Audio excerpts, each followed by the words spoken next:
Tomorrow on the show, Jennifer Hudson is here. And from the film Make Great, Elsie Fisher's also here. But yeah, now- I know, guys. Guys, settle yourselves, all right? Everybody calm down. Don't panic. She's a songwriter, a producer, and a legendary singer. Please welcome back to the show, Mariah Carey.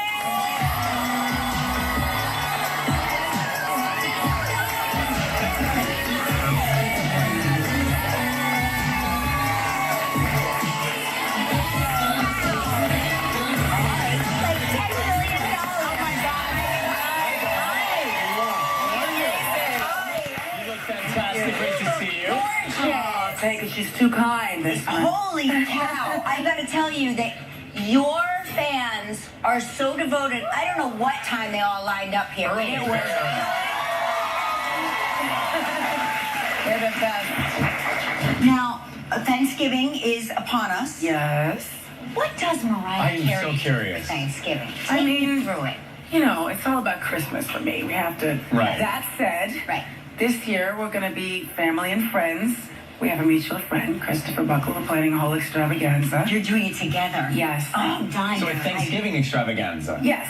I mean, it's a prelude to It's a Christmas. launch of for the course. Christmas Yeah. season. It Yeah. really Yeah. is. It's Yeah. the jumping off point. Yes. And then, and so, I mean, how many times a day, conservatively, would you say your Christmas album plays in your house? Because in our house, it is truly the only, it's really, we have a Mariah Carey station that is just around the holidays. Well, I do have 2 Christmas albums, so I made it easy for people if they wanted variety. But when is the 25th anniversary next Yes, year? Is next that- year. Oh my Mhm. gosh. So this year I'm going to do shows in Europe, the Christmas shows, which I usually do here at the Beacon Theater, and we're taking it on the road, doing some festive, we'll be in Paris and London and all over the place. And are you taking the kids with you? Yeah, they're world travelers. They like it? Yeah, they love it. They love it. We just got back from Asia, which was like... Great, yeah. tell me about it. Yeah, so I was on my Asian tour. The kids were with me. They were like, we did everything from making dumplings to, I mean, they made a hot tub into a slip and slide. They did it all. Yeah, you were in China, They loved it. right? Loved And we it. have some video of that? Okay, Oh yeah, Rocky will explain it to you. Rocky, what did you just say before about China? China is amazing. Beautiful. Darling. It's amazing. Amazing, darling. It's a beautiful darling. It's really gorgeous. I mean, I'm just thinking that. I mean, I'm so excited for Rocky to have that vista. Oh my gosh, like he has fun wherever he goes. He's Yeah. a little comedian, and Roro is great. Yeah. You know. Do they have your? Do they have the voice? Do you know yet? I mean, it's so early to. They love being around music, Yeah. being around the band and the singers, and like, you know, coming to. Monroe's always like, I want to go to rehearsal. She Right. likes going to rehearsal, and Rocky is already saying he wants to be a comedian, so we'll see. When were they first exposed to the music of Mariah? At birth. Yeah. At birth? Well, I think about it At probably in Well, utero. you know the thing that they had. Well, I don't know what they're doing with this now, but there was like an iPad when I was playing with them that you can strap around your belly and like get them to tap with the vibrations of music. I don't know what to believe about Did you it. do but that? I did, of course. And then when you in the Yeah, I had living you on room, 8-track. no, but in the delivery room you can make a playlist, and like when you have twins, it's the whole thing. I don't want to get into the gory details, but they cut you open and stuff. Right. And so I made a playlist, and I had them when they were first born. They came out to Fantasy, the live version from Madison Square Garden, with the applause. So I wanted them to feel the applause. Oh, that's when they were amazing. first That's born. incredible. Yeah, now they don't even know that song, so I don't know. They will know it again, though. They Yeah. definitely will. And Rocky, we hear, is someone not to be messed with. In a way, You right? don't really want to mess with him. He took on my whole band in an arm wrestle the other night Oh, at no dinner. kidding. Yeah. I'm trying to think where we were. Somewhere in Asia. Let's see. I think we have it here.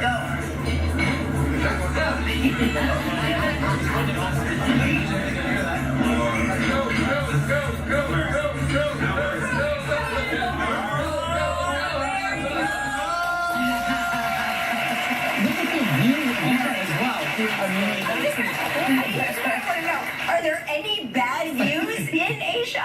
pretty amazing. It's really something. Really is. It was the Mariah floor, darling. It was a very nice floor, darling. I just want them to not get used to all of that. Like, they have to know the other side of things. Yeah, too. right. So, you know. Well, that's for when they're adults. Yeah, I'm trying now, but it's hard. But, you know, they're enjoying it. Mariah Carey, here to stay right where you are. Still ahead on live, Emily, ready to go, please. We're back with Mariah Carey, whose new album is called Caution. So give us a little background on why you decided to name it Caution. Well, it was going to be called Portrait originally, which is another song from the album that's more of like an introspective. It's a really good song that I'm very proud of, and kind of like a very sad song in a way, but it's also one of those songs that would like help other people going through stuff or whatever. I try to do that on you know, various albums that I've had. But then I was like, you know, it's not fully representative of the whole album. So the last song that I recorded in the Bahamas in this gorgeous studio called Albany, with a hot tub and all this other kind of stuff, I highly recommend it. Anyway, we record our album. when you guys definitely go there. I'll heat the water. Yes.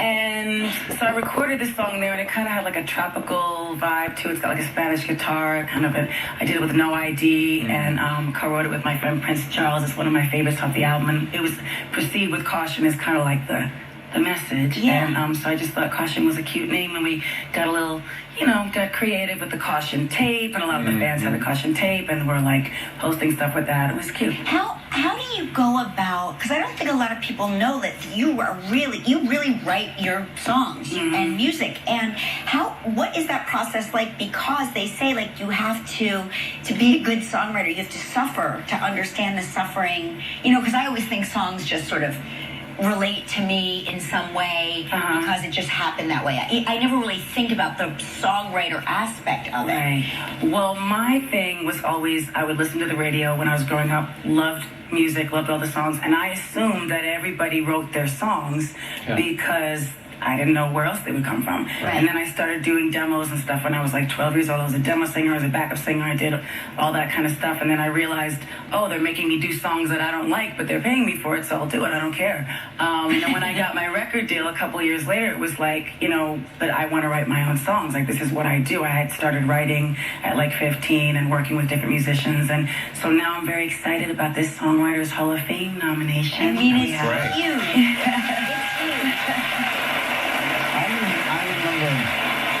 You know, playing some of your early music on the radio when I was in Atlanta, and I've seen fans react to you over the years. How do you stay on top for all of these years? What is it that you try and think about or do to continue to just do what you do? Well, first of all, thank you for playing the music over these years. And not everybody knows your radio background, but I did know that. Yeah. And I love that because, again, I'm like, grew up loving radio. I think you just have to love music, love what you do, and really be immersed in it. And it's something that it's not like, I feel like I don't have a choice. I have to make music. Going back into the studio for this album was therapeutic in so many ways, and it was just like, it's what I love to do. If I didn't do that, I don't know what I would do. I also think that you're so good to your fans who have been so good to you, and I think that What they did with the Glitter soundtrack. I know. They put it back up on top, #1, Hashtag right? justice for glitter.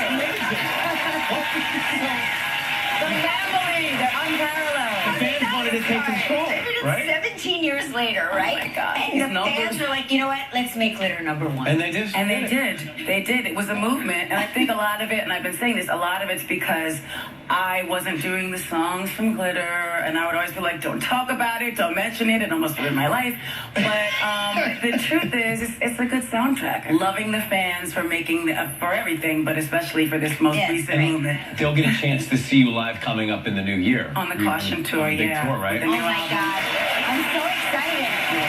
Yay, and I definitely for them have to throw in some of the songs from Glitter Of course they because do. at least one or two. Yeah, you have Right? to. You must. You must. They have got the Yeah. power. Well, it's great to see you, Mariah. Thanks So for good to coming see by. you as always. Love you guys.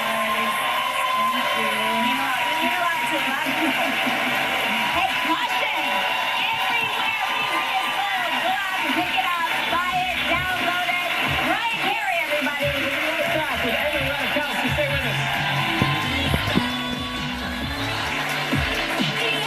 Tomorrow on Live from The Voice. Jennifer Hudson.